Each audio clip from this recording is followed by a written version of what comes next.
Bree, What? good morning. Good morning. So we'll play that coming up, and also we're going to interview a student, Jaden Hernandez. He's doing his confirmation over there at Santa Barbara CCD, and he's doing a donation drive. So we definitely wanted to get him on to talk about this. I love it when kids step up and do things. More grown-ups should pay attention to what some of these youth are doing. And then we're going to go to Mount Carmel down in Agate, 9:30, because I believe they are holding, I want to say, the first post-lockdown science fair. Yeah, science fair. You know, the baking soda exploding volcano type of science fair, the little projects. Yeah, my son had to do a science fair project. Yeah. I mean, crazy. I wonder how many science fair projects are like COVID related, right? I mean, it's an easy slam dunk. The science of how the mask works, or the science of this, or the yeah, Jay. You and I have actually covered like the science fair like a few years ago, and it is fantastic. Yeah, and it's pretty awesome. All out. They do a lot of those. So they do science fair, and then they also do like a business fair where they task kids to like create a company and figure out how to do. I'm not a business person. How to do all the business. A business fair? Yeah. It's called a business fair, really? Yes, it's called a business fair, and they teach them like the economics and the financials, you know.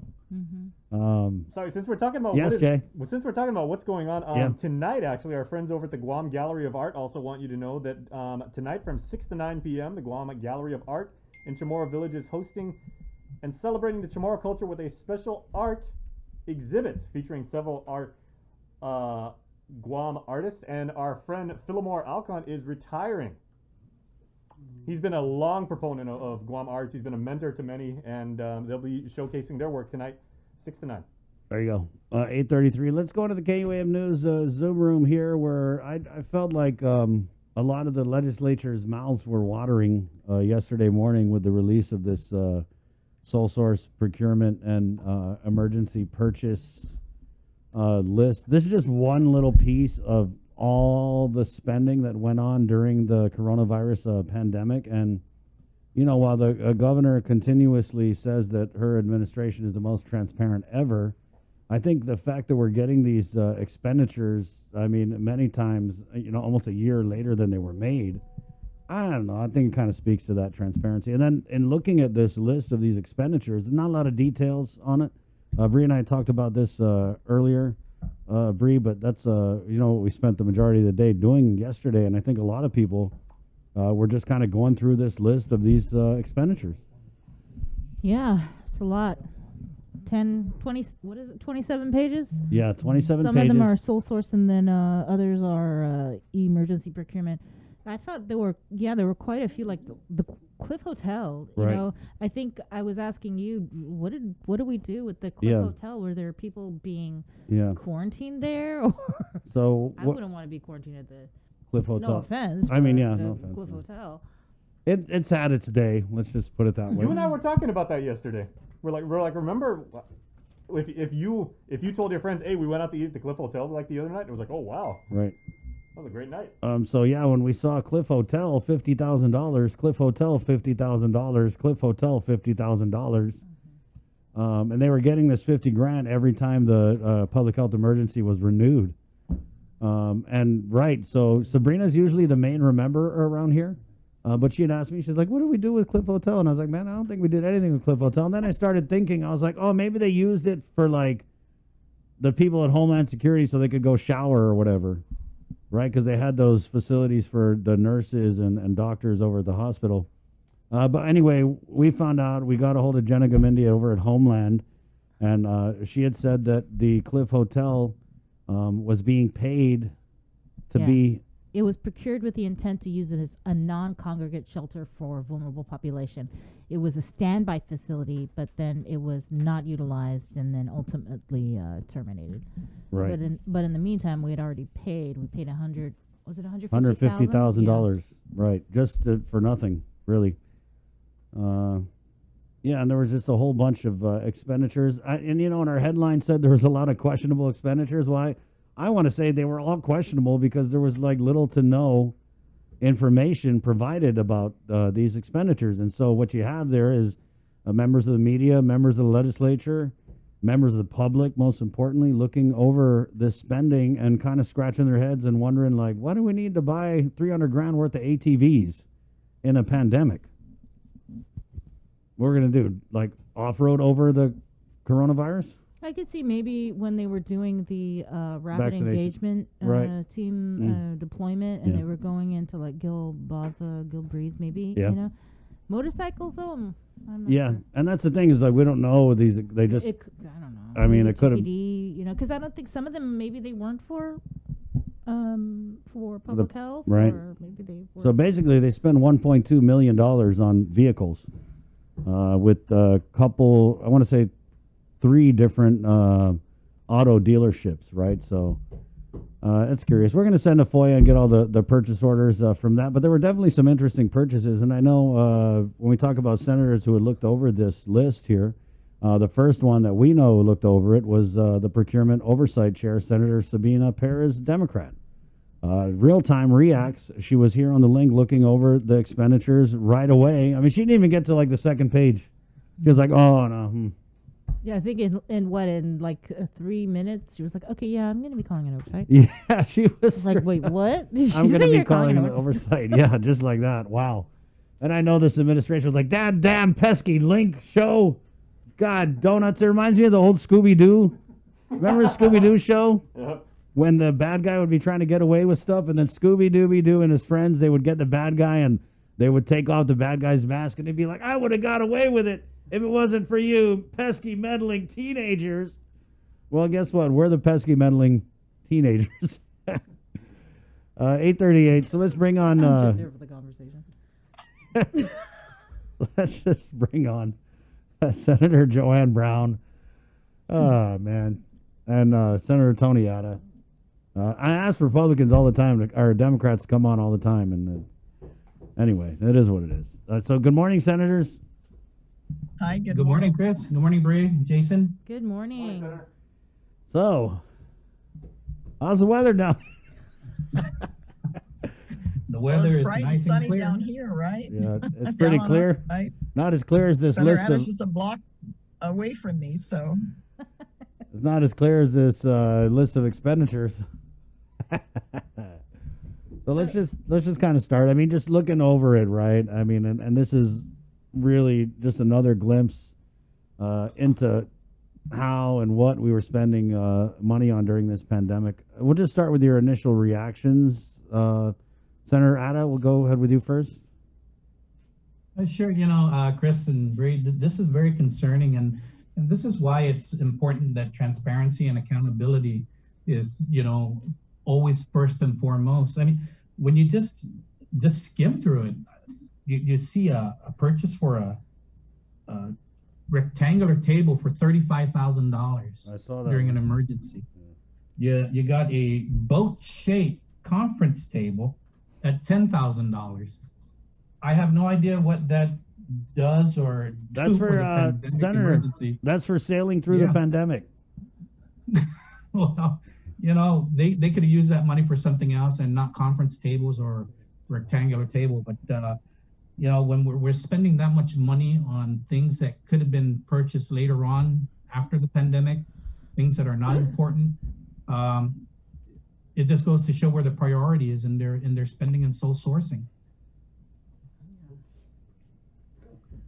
Let's talk a little bit about that process. I don't know how familiar you guys are with the sole source and the emergency procurement, but I think when you look at who was getting sole source or even emergency procurement, it really narrows the process, right? Since we suspended the open government law and we were in this emergency, they say, oh, we need to throw out bidding because it's just too lengthy and problematic, and we just do sole source. We do emergency procurement to move things along quicker. So what's your understanding of those processes, Senator Brown? And do you think that those processes were justified in some of this spending that we saw? well, normally with regards to and having run agencies and departments in the government of Guam, when you procure sole source, you're essentially justifying that there's no one else or no other company on the island can provide that particular service or that particular commodity. And normally you have to have, as a head of an agency, a written justification to demonstrate that you've gone out and you've researched it and you've determined that no one else can provide that service. So that's normally the process. I know, of course, of us looking at this listing, and it's quite an extensive listing, we don't have with it those justification. I think that's something certainly we'd like to see as to why they've selected certain companies to provide sole source. And then emergency procurement. We're looking over this. It's quite a lot. And as Senator Adam mentioned, there's some things that jump out at you that you're trying to connect.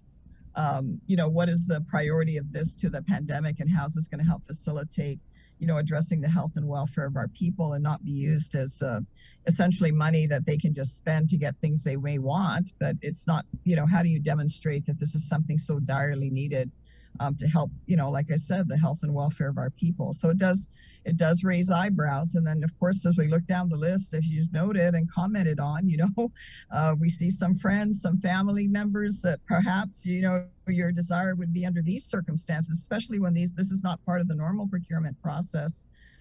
Probably you would not want to see there, because you're going to be opening up yourself to these type of speculation and accusation that, it's only these people that are affiliated with the administration in some cases that are getting these contracts. And I'm sure there are businesses out there, probably they have not had a chance to look at this, may want to, and find out that, hey, we're able to provide this service or this commodity or this product, and they never approached us. That's where, when you're making these type of exemptions, you want to make a little extra effort to ensure that doesn't put up question, doesn't bring to light that the public or anyone else is going to look at this and say, hey, wait a minute, where's the priority? Is the priority taking care of our people, or is it, making sure we take care of our people? And, it's going to take some time to look through this list, but there's definitely additional information that we'd like to see, to ensure that things are properly spent. And I know that with Senator Chris Duenas with his bill that the governor vetoed, with regards to the pandemic. I mean, it's that sort of thing that we want to ensure there's a check and balance in our government, because when too much is given to one person, that's why we have a democratic structure. If not directly the governor, her people around her that might be abusing their responsibility, not thinking that, more the reason we have to ensure that we're not raising question because certain people are getting these, these contracts, these emergency contracts or sole source contracts, and others are not being given the equal opportunity to provide that service. I think that's what, unfortunately becomes the focus, because you look down this list and, you're raising your eyebrow, even though I understand there might be a need for the sole source, even though I think you might have to look legislatively, because if it's being abused like this, we may need to look at legislatively, narrowing that definition of what can be used for sole source. But those certainly are things that, we need to look at because of the questions that are being raised now. Right. And, one of the things that we had reported on was the lieutenant governor's brother-in-law's company getting $55,000 in contracts here, emergency procurement. And I mean, it kind of just sticks out because anytime you have an emergency purchase, I feel like it narrows what is supposed to be a level playing field for all companies. And to me, it just doesn't pass the smell test, because what are the odds that in the entire government of Guam, of all the companies on this island that do business, that the ones that we routinely see getting contracts, getting money for the services are the ones that are connected? It's friends and family. So I mean, how do you kind of unpack that? Because I guess conversely, the argument would be that, and we had Lieutenant Governor on about this because this his brother-in-law's company gets a lot of contracts from government of Guam. They do, and I don't know. It just seems like there's a lot of companies who aren't owned by friends and family, and they don't get services and contracts. But like the lieutenant governor had said when we asked him about this, he said, hey, he's free to do business with the government of Guam. That's, and he's right. It's a free island. I can do what I do over here. It doesn't necessarily mean they're connected. Well, I mean, if it's a fair competitive bid, sure. I mean, unless we put restrictions on who can bid. I mean, I still have my bill there that I hope will get entertained with regards to official misconduct. I mean, it's unfortunate in this case, this individual happens to have a familial relation with the lieutenant governor, that this, continues to come to light. But nevertheless, that's the reality of what we're dealing with. But it does make you question, because there are many companies out there that are providing these type of services, and we know them. They've been providing services for many, many, many years, that have expertise, in grass cutting or sanitation and cleaning. I mean, heck, I'm in the wrong business. I should go home and get my Shindawa, and start bush cutting. I mean, because I think I'm going to make a lot more money. It never made this much a money. lot less stress, I'll tell you. But I don't. But even now, probably Chris and Sabrina, I don't think I'm going to get on this list, though, because I'm not part of that circle. But that's unfortunate, because, like I said, there are many other companies, many other people out there that work hard, that never get the chance and never get the opportunity. And then when you see and hear these type of things, of course it's disturbing, because even though, the front office may deny it and say, oh, no, there's no connection here. Of course, everybody's free to go out and do what they need to do to make a living. But of course, you got to raise your eyebrow, because it's like, wow, how fortunate. Some people roll of the dice. They always seem to be getting the contract and seem to be getting the business. And that's what raises this kind of questions and speculation and distrust that we've been having because of this type of stuff. Especially, let's remind ourselves, this is happening during a time of challenge in our community, dealing and fighting this pandemic, of trying to help our people, get our people through this, get as many people to recover if they unfortunately caught COVID, and get our people through this time. And when you see this type of stuff happening during the most dire circumstances, what's happening during the best of times? Because when we're seeing these type of things happening during the worst of times, what message is that telling our people? Certainly, what message is that telling us? It's unsettling and it's disturbing when you see this type of stuff. Senator Blas? That's why we go ahead. Chris, and that's why the playing field needs to be leveled, right? I mean, we need to look at what's going on and how is it that, put a call out. I mean, I know a lot of these services and products can be sourced from many companies out there, and put a call out, say, you know what, we're looking for hand sanitizers, we're looking for face masks, we're looking for, so that they can be able to spread the wealth around among the community, so that those companies will be able to boost up also their revenues and turn around and build the tax base of our government by spreading the wealth, getting people back employed, getting people back to work. And but when we start sole sourcing for products and services that are really, there's many companies out there that can provide for it, then we're not doing anything but hurting ourselves, hurting the government, and keeping that dark cloud over the procurement process. Senator Blas? Oh, well, first off, good morning, Bree and Chris, and I'm sorry for jumping on a little late. And I guess we've, this conversation, I didn't know what part of the conversation I was jumping into, but it looks like it's at the deep end, which is fine with me. Okay. Yeah, cannonball right in here, Senator. Yeah, yesterday, the three of us spent a considerable amount of time, just poring over this list. And while granted, yes, there are processes, or there were procurements that were done that we can see the need for. Especially in light of what was happening in the time frame that they were capturing, or they were doing all of this procurement. There were some, I guess, some buying that was done that didn't fit the need for the time that was being bought, and so absent a lot of critical information that what was the justification, what was the process, what was the need. It goes to, okay, maybe we should go back and look at Bill 11 and what it was properly for. I have to remind people, this was in no way to usurp the governor's power to be able to declare the emergency, and to work on it. This was a process that would basically negate the necessity to question all of this, and make sure that this money is being spent in the proper way. That's what it's for. I'd like to, for as many lines as there were and the pages that there are that many questions that I have. And unfortunately, this is something that we're going to have to pour through and get through, so that we know that every cent that was spent was accounted for, especially in light of in times when, absent any federal aid or assistance from elsewhere, we would have been in very, very, very, very dire straits. And thank God for the CARES Act, or whatever act that they had to be able to do this. But what about the next time? What about if this were to occur down the road, and then the nation itself is not in the ability to be able to provide the same type of resources or funding, and we're gonna need these things. Where are we gonna get the money, and how are we gonna do this? And that's what we want to look at. That's what needs to be looked at.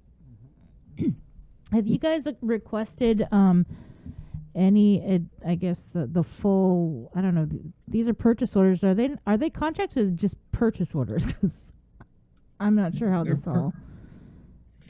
They appear to me to be a combination of two. Well, the purchase orders for tangible items and for personal services. So it could be a combination of two. But that said, I don't know whether this is a complete list, or I don't know whether this was a list based on a specific category. Mm-hmm. There may be others. We're only talking here about a little bit over $16 million. Yeah. It goes to question, then what happened? There was close to 1 point something billion that was brought into this island. Where's that money? Okay, so it's question on top of question that needs to be answered, or that we need to ask, for the purposes of, again, ensuring that we got the best bang for the buck for the money that we had, and did we do everything that was right and proper for it? Of course, there's going to be those that said, look, at this time, we needed to make this quick decision. Granted, I understand this. I've been in that position before as the Homeland Security Advisor, but there's still processes that also have to occur. I cringe, in putting on my hat as the former Homeland Security Advisor and Governor's Authorized Representative for FEMA disasters, or for disasters working with FEMA. I cringe at the paperwork that's going to be necessary to justify a lot of this, or whether or not there's going to be justification for this. Right. Yeah. Okay. And all of this was procured with local monies, the amount of money that we're not going to be able to get reimbursed, then where are we at from there? Okay, we're just going to compound the problem. Going back to, again, the need to be able to, let's revisit Bill 11. Right. Senator, let me ask you guys, right? So how is this going to color the conversation going forward? Because the governor has pretty much said on this show that you guys' involvement in determining how this $661 million will be spent is going to be pretty minimal. When she described the process, she said that she's currently accepting her directors, and we also know from the Mayor's Council, she's accepting their wish list so that the Queen may grant them what they so desire. And then after that list is compiled, then she's going to go to the legislature and get you guys' input. But I'm not really sure what that entails. And so what the point I made yesterday was we now see how they're spending without the checks and balances, right? So do we now need to come back and say, okay, Lulabelle, that's too much already. We're going to get serious about controlling the purse strings. Well, Chris, let me jump in first. Yeah. I like to see what my colleagues from the other side. I really don't want to make this a partisan thing, but if we're going to go down that road, okay, what do my Democratic colleagues feel about this kind of spending? Okay, and whether or not they're interested in finding justifications, the reasons for why this money was spent the way it was spent. And the reasons, the justification as to why she wants to spend the future money the way she wants to spend it. I think there are categories that are attached to this, the $661 million that we're anticipating, and it'll be very interesting to find out whether a lot of this thing that is going to be on the supposed wish list is going to fit categorically into this pot of money. Yeah. Okay, and then what are we going to do? If it doesn't, we're just going to let it go. That's not what you hired us to do. You didn't hire us to say, oh, okay, no. I'm sorry. In every sides of a great argument to come up with great ideas is there's got to be the devil's advocate or the opposing view. And in this case, at least I can safely say for the three of us, it's not so much an opposing view, but let's view this the right way. Okay, and that's Okay, go ahead. Okay. You guys talk. Go ahead, you talk, Senator. Yeah, I think that when you see what President Biden did and signed a $1.9 trillion American Recovery Act, right? I mean, this money was meant for the people. It was meant to help sustain our people through this pandemic times. What is it they can do to help them get up onto their feet to start making a living, to start making income for their families? And I think that when we lose sight of that, you know, there's no amount of money that can ever replace life, right? And when people find that they're at the end of their ropes and there's no help in sight, there's no light at the end of the tunnel, the inevitable comes. And we don't want that. What we want is to ensure that there is a way for them to live up to what is expected. But we need the governor to understand too that the $661 million is the people's money. It's not her money, it's the people's money. And we need to ensure that it goes out to the people to where it belongs. Senator Brown? Chris, that's why when, you know, the democratic process was created, there was that check and balance. And as, you know, Senator Frank and Senator Ada is relaying, I mean, that's why we're here. I think that's why us former senators got reelected back to office, because there was a lack of check and balance. I know that's what motivated us to even run in the first place. That's why these responsibilities were divided. So you didn't have a single one of us have that much power to use, and unfortunately in some cases abuse the public resource. I would seriously look at the upcoming budget, and I'd look at areas where I'd actually decrease funding so that the administration can ensure that this CARES Act money and our people can have the expectation that this CARES Act money will be going into those critical operations in the government of Guam where it's really needed. Perhaps we defund areas of public health and GMH so that more of that CARES money that I'm sure was intended by the federal government to be used for things related to that can be used for that funding. And then we can take the other local funding and use it for other critical things that people need, like our school, where we constantly hear the lack of maintenance. There's no overhang when it rains for the kids, you know, because it's already rusting away and nothing's being done to address those needs in the school system. Or our people, particularly in the secondary roads in our community, that would love to have some repair work done in their villages so that they can safely travel from one place to the other. I think we can look at quite a list of critical needs in our community that we can use our funding, local funding for, that have been waiting so long to be taken care of, and use this CARES money, because when you look at it, almost everything right now should be connected to the CARES money. Put that towards the critical healthcare areas where we need to address and respond to the supplies and resources that are needed to address the issue and remaining issues of COVID that we hope don't resurge here in our community. But that's what we need. But this idea that, you know, oh, I got this covered, I got it, I don't need you, Guam legislature.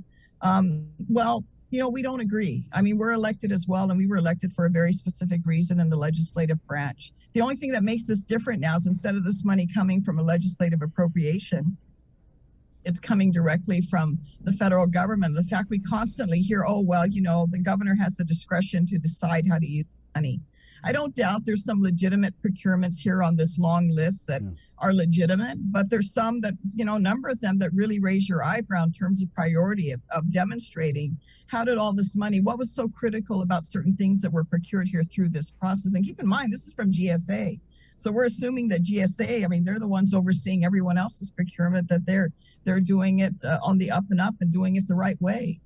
But just on cursory view, I mean, all of us has raised our eyebrow, and that this is the kind of stuff that continues to create that lack of confidence that we have in our government when we see and hear all the things that are going on, abuses that now are continuing to bubble to the surface in our government department and agencies. And then you see this here where we should ensure to every level that we're giving an equal opportunity in the private sector, especially the private sector that's struggling. A lot of them are struggling. It's not just our friends and family that are connected to us that are struggling. The whole island has had to struggle through this process. And that's more the reason we should be able to demonstrate that we've made a collective effort to find out, do other companies provide this service that can provide this service or commodity to the government? Or, that we've made an effort to ensure that we're not just limiting to a select group of people, because when you do that, then these type of discussions come up and these kind of issues get raised. And we're not just doing it because, we got nothing better to do than to attack the administration because we're on the other side of the aisle.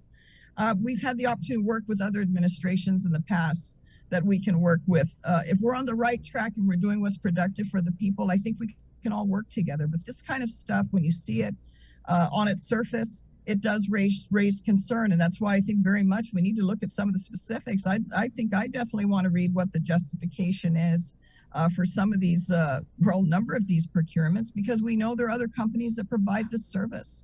And were they contacted? Did they demonstrate that they made an effort to do that?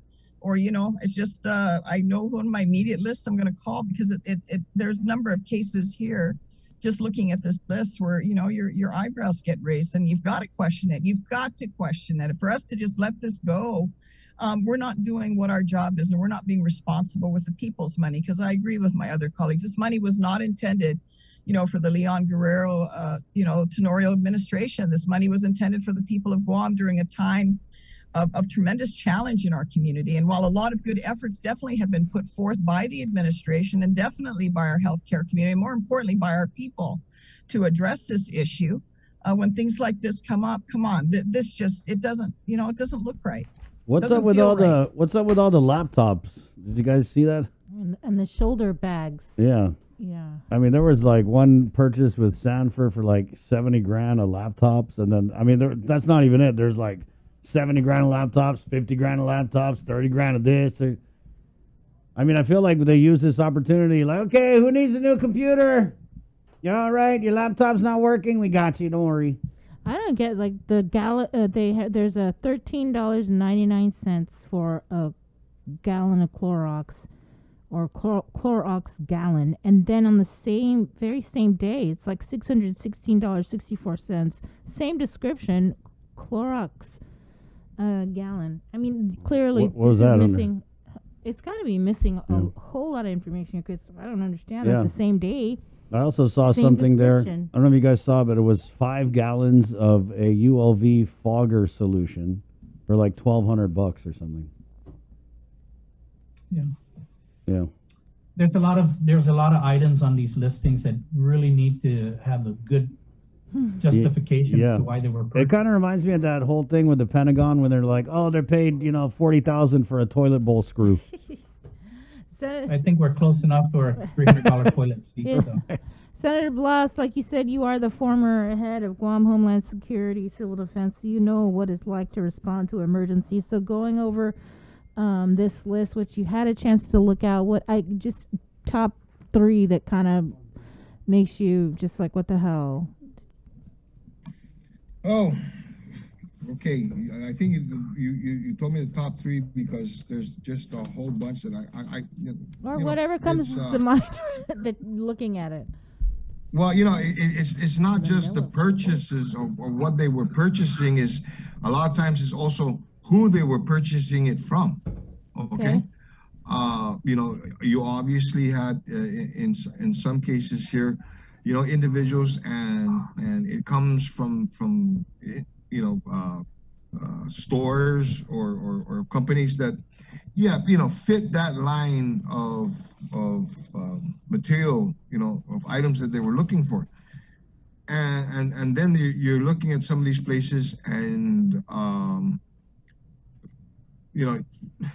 okay, masks, surgical mask from a supermarket, gloves from a or face shields from a clothing store. Right. How about fogging sanitation from a bush cutting company? It just goes to. Are you there? Chris, go ahead. Go ahead. Oh, I said sanitation services Chris? from a bush cutting company is one that kind of stuck out for me. Yeah, and again, we're looking at what over 20 some pages of different procurement items, with, at least about 30 or, items or transactions per page. There's just a lot of questions that need to be asked. And granted, I remember in times of, the emergency, the quick response necessary. Yeah, there may have been times that, okay, what was the necessity to be able to buy this item to be able to respond while you were responding to this thing? Well, there could be justifications for it, and we're not going to discount that there may be justifications for this. It was the process that, first off, it was necessary. I remember the procurement team, the logistics and the finance team, during a emergency response. There were some of the busiest sections in emergency management in the midst of a response to something. But they always made sure that you did this right, because at the end of the day, when we had to justify, we got to make sure that the receipts were there and the justification was there. I just like to be able to see this. Okay, maybe at the end of the day that these are all justified, and maybe there is a good reason. But it's our job as legislators to make sure that is all accounted for, because that's what you hired us to do. We manage the purse strings of the government, and in this case, this is our responsibility to look into it. Will you guys have to FOIA, or is it something that you can easily just call up GSA? I want this, I want that, I want this. Yeah, I think we tried calling yesterday when we were all together, and we didn't get any response. Yeah, they don't answer. There was no answer when we called. I mean, so I called, and I was just, because, God, and I wish I had brought my recording of the governor when she came on just a couple weeks ago. She was like, I don't know what everyone's talking about transparent. We're the most transparent ever. I want to get that on my phone, so when I call these government agencies, I'll just play that clip. So anyway, I called GSA and I was like, hey, can we ask if someone can be made available to us to kind of just go down this list? And if we have a question like, hey, what was this purchase for with PO number this? They could be like, that was for, whatever, face shields or whatever. Because if you look at the description, it's like 4 or 5 words and it's cut off. And there's no details. So the answer I got back was, oh, hold on, we'll go ahead and check. And then they called back a couple hours later and they said, yeah, no, the chief procurement officer, Claudia, said you have to FOIA it. So that's like 4 to 10 days of waiting for this information that should just be made available. I mean, if they're going to give you guys this info on your website as part of like the legal obligation to do so, I don't know why it doesn't have everything you need right there. But and then Chris, to go to that point, and if you got the document in front of you, on page 1, okay, of the procurement, right down in the middle, okay, for a procurement that was made, let's take this for example, that was made on May 19, 2020, okay, to a certain business. I won't name the business. Wait, emergency or sole source? No, this is on the purchase orders, sole sources. Okay. Okay. First page. The first page for $1,216. Here's the description: urgent, urgent, urgent. It's like that Foreigner song. Yeah. Urgent. Okay, yeah. As a emergency. Okay, now you got me bouncing. Anyway, so urgent as opposed to everything else on this list. So it's it calls the question. Any individual who looked at this, they don't have to be elected senators. They don't have to be to work in media, in news, to be able to look at this and say, okay, what is urgent, urgent, urgent? Okay. And then so it's questions like that we need to. Yeah. And then they're going to say, but that's only $1,216 in comparison to the 16 million. No. Whether it's even if it's 5 cents, all right. If there needs to be a justification, then what is it? And I cannot accept urgent, urgent, urgent. Totally. Yeah. Yeah. Okay. There are some others here that I think yesterday Senator Adam and I were going through this list again. It shows a procurement for something, but we don't know what it's for because who it went to and for what reason. It's blank. Yeah. Do you guys And I'm know? supposed to. Do you guys know And I'm who? supposed to just let that go. Yeah. Do you guys know what Summer Towers was being used for? That's bougie. Summer Towers, guys. It's Cortec. That's really It's by the nice. hospital. It's a super high-rise condos. Ooh. Yeah, I don't know. I have never heard anything about that location. Yeah. Maybe it's an I didn't hear off-grid about the cliff either until we got this Chacmac list. spot. Granted, some of the things on this list could be sole source for the government, irrelevant even if the pandemic didn't happen. Yeah. There may be some cases, obviously, they might have to, do sole source. But again, I think we need to segregate that from what is COVID, what is COVID related. Yeah. Because some of this stuff, like I said, it does bring up a lot of questions. But we don't know. We're only hearing about this as of yesterday, looking at this list. So I've never heard in any of the news stories that have been provided with regards to those facilities or I never what they would heard have been used for, Summer Towers or if mentioned they were once. used. Right. Yeah. Yeah, this is the first time I've heard of it. And they're getting like $100,000 a pop. There's a few in here that I saw. Summer Towers LLC, $100,000. There was another company that was also pay. And you know what kind of got me too is like you see every time they extend the public health emergency, there's like a big amount of cash that goes to certain companies, and it'll just put public health emergency extended.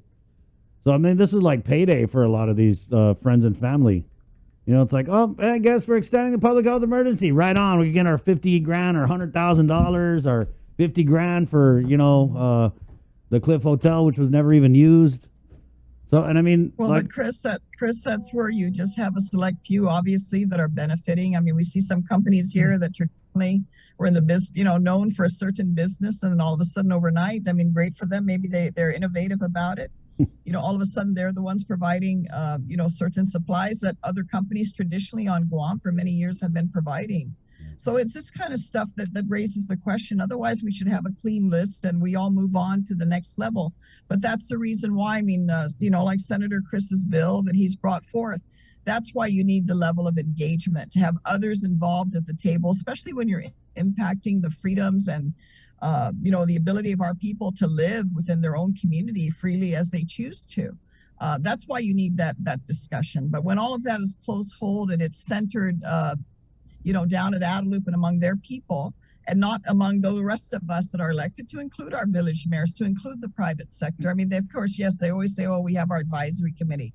We have our medical advisory committee. But a medical advisory committee that takes no formal notes, it's not public for the rest of us to know how decisions are being made. That's not a free and open democratic society that we have lived in and desire to live in. And so it does raise more questions than answers. And then to continue this public health emergency without having that discussion. If we're all open and transparent, then what's so difficult about our minds sitting down together and determining, yes, there's a legitimate need to continue, or no, we don't need to continue? Because you're right.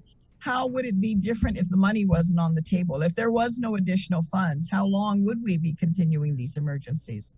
Of course, we can all speculate, but more the reason why I think we need to decipher through this list. And I hope that our oversight chair for GSA and for procurement does call an oversight hearing, so that these questions that you're asking, that we're asking, that I'm sure other people in the community are asking, can be answered. And that, if there's legitimate procurement here, then justify it. For the ones that we're raising questions about, then by all means, I think we need to look and get some answers. Because as I mentioned, if this can happen during such dire times, and there's others there that are trying to profit, if they're doing it the right way, we don't have an issue. If you're providing a legitimate service and you're procured the right way, no problem. We need the service, we need the commodity, wonderful. But if they're using it as an opportunity to line their pockets at the expense of our people during a time of tremendous suffering in this community, that doesn't say anything good. And I think that's something we would be very concerned about, because that's just, that's just not acceptable. Do you know, is this CARES Act money, or is this local money, or is this we pay local money for all of this and then we get reimbursed? I think we'd like to know. I don't know. I can't tell from this listing what is local or if it's CARES money. I don't know. I leave it to my colleagues too. I can't tell when looking at this list what the source of funding is for. What do you make of there's that no though? source of funding listed. When you guys ask for information, then you get it, but you get it in a way that there's no information in the information that you're getting. All right, it's cryptic, right? You know, they, like on the descriptions, you know, they don't give a full, accurate description of what is being purchased and the quantity of that item. For all we know, you know, when you look at page 1 and 2, right off the back, you see a payment for $1.3 million that says cost for office space lease. Now, you know, is that going to impact the budget? Did they pay for office space lease already for an agency or a department that we can take it off now the budget? Because in January, a month later, another $1.3 million was paid to the same company. So we need to know what's going on so that we can adjust the budget accordingly and see if these agencies had already paid their lease for the year, then there's no need to have that amount in their appropriations to pay lease again for the same period. It makes no sense. So I don't know where the source of funding is coming from, or what's the justification for paying $1.3 million in December and January, exactly 30 days apart. And there's the second payment just says issued to cover the cost for what? What are we covering the cost Quite the for? cliffhanger. Yeah, because we already covered the cost for the lease in December. So what are we covering the cost for in January? Is this typically how this is done? Senator Blas? Is this how it's printed out and given? Oh, well, and as far as the printout, yeah, this is the short version. This is short form. Obviously, you know, in the description, there's you know, this was done on, you know, a program similar to Excel, okay, where, you know, you can fit it into the space that's provided, but when you print it, it protracts it, you know, down. So you know, that said, you know, therein lies too a lot of the questions.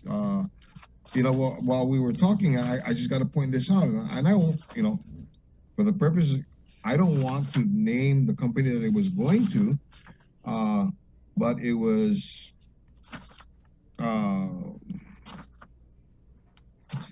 where is that? I lost it. Anyways, you're right. You know, it basically says, it gives a figure of close to $299,000 or something like that. For and in the description is to cover the cost for, and stops. Yeah. Humana. Right, okay. Is this fill in the blank? What, you know, choose your answer, or call us and we'll give you the answer within the, you know, a certain time frame, if you can get us on the phone. I don't know. Okay, so it calls the question. You know, how the spending was done. Like was stated earlier, these could be perfectly legitimate. That's fine, but let's make sure that you know, the information that's here, so that there's no question. There isn't a question of the legitimacy of it. You know, are we barking up the wrong tree, or are we barking up a tree we shouldn't be barking? No, first off, I think we need to bark. Okay, and we need to look up this tree, so that we can see that this money is spent properly. Yeah. Where it came from, that's another question. Yeah. All right. A lot of questions. Because then it does impact, you know, of course, the budget of the government. That's where, despite if this wasn't CARES Act money and this was general fund money, was it spent within the appropriate authority given to you to spend it? Okay, those are all the questions those questions that need to be answered. Well, and this is just a start. Yeah. Surprised there's not like a link or somewhere you could go to get the full report, as opposed to like, it looked like it's a scanned copy of a printout. Yeah. And we don't have with all the laptops and everything that. Yeah, I was just looking at this, like Apple iPad Pro, $13,000, $732. Microsoft Surface Pro 7, $18,000. Laptop Intel 15 Quad, $33,000. And there was another one. Jason's salivating over here. Yeah. Wow. You're just reading like Yeah. Playboy's letter to the editor to me right there. Yeah, and it's there's just a ton of computers and laptops, which I wonder how many of these laptops grew legs. No, but with all the technology that was purchased, it just seems as though instead of scanning a document, you would make it more accessible to, at least the senators to be able to just click, like I said, click a link or something like that. Yeah. Where all the information is. So we wouldn't be like talking about. That's why to me it seems disingenuous. They're like, to oh, cover you guys want to know how we spend the money there. That's how we spend the money. Figure it out. Yeah. Along with the $342 toilet seat, right? I mean, it's ridiculous. Or the $44 paper hand towel. Hey. The $616 Clorox gallon. How about the $18,000 ATV, and then there's another one, $300,000 in ATVs. Yeah, and so and if you look at the time frames as to when these items were purchased, you know what? There's a lot of spending in Christmas. People got a good Christmas. In the meantime, people for their Christmas, all they had to provide was a hug and a kiss, and a prayer that they could get through this. Yeah. And that's supposed to be fair.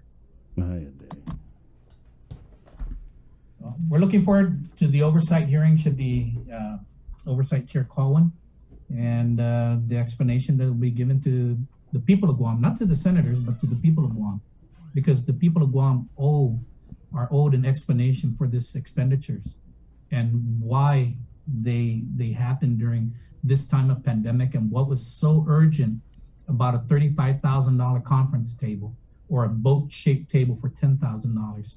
when they could have purchased those things at a different time, or even not purchased them at all because of their exorbitant prices. Senator, so, before you complain, remember we have to social distance. That's why they need a mile-long boat-shaped conference table, because everyone has to sit 6 feet apart.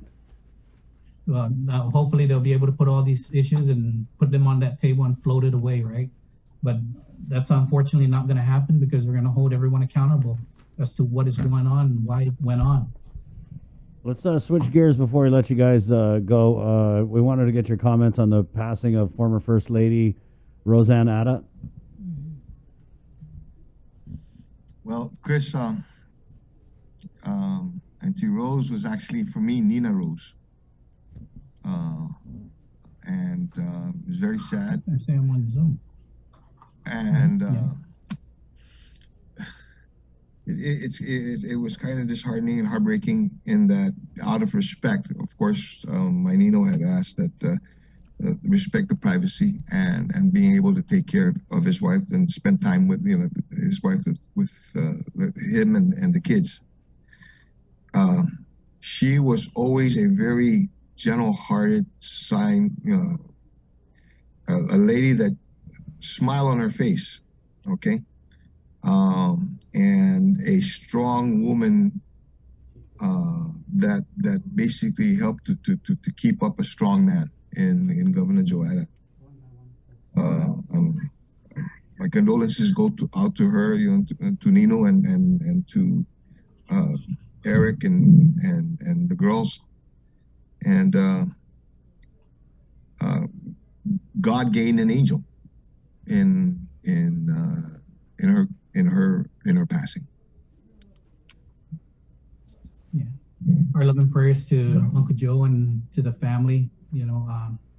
She was a very loved woman who gave selfishly of her time, always volunteering for a lot of events and functions, and even to her towards the end, she was the executive director for DISIT, so she was always involved in one way or the other in the community, and not just the First Lady during Uncle Joe's time as governor, right? But even after that, and it just speaks volumes of her commitment to our island and to our people, and our love and prayers are with them, and we're going to keep them keep them high in our thoughts, so that they can know that going through this time, that they are loved by the island and they have the island standing with them. Senator Brown? Well, it's a sad day. I mean, we all, I know that Senator Frank and Senator Tony have a more direct familial connection to First Lady Roseanne Atta and to Governor Atta, but certainly I, in my very early days and starting in government, I mean, I owe that to Governor Joe Atta. He hired me right out of graduate school. So I had the opportunity to work in his administration, as many young up-and-coming members of our community did. He gave us tremendous opportunities so early on in our career. And First Lady Roseanne was always there. I mean, she was very much a part and in step with him and his administration. And not just to continue the work that she did for our community with regards to disabilities. But she was a strong woman that kept, as mentioned, has kept Governor Atta, to be able to do all the wonderful work that he did during as we refer to, the Tempun Atta Blas. Guam's economic recovery and activities during that time and growth were unprecedented. So, we extend our condolences to Governor Atta. I mean, when I would run into him in recent years, of course, he's always telling me, yes, I have to take care of my wife right now. And that's where his priorities were. And sometimes, he just wasn't able to go and do all the things he used to do and engage with because of that. But, that's when it matters. That's when family matters. That's when the love you have, during the good times and the not so good times. And so, we extend our condolences to Governor Atta and to his son and his two daughters and hold them in our prayers during these very, heartbreaking times. And we wish her peace. I know the last few years, has been very hard for her and hard for all of them. And, I hope the people of Guam also extend that because, they did wonderful things for our island. They extended themselves to this community. Now it's our time to extend our support to them when they need it the most. So our thoughts and prayers are with Governor Atta and certainly with his wife, Roseanne. Thank you, Senators. Appreciate the talk this morning. Keep us posted, and let's see who gets their FOIA first. Okay, thank you.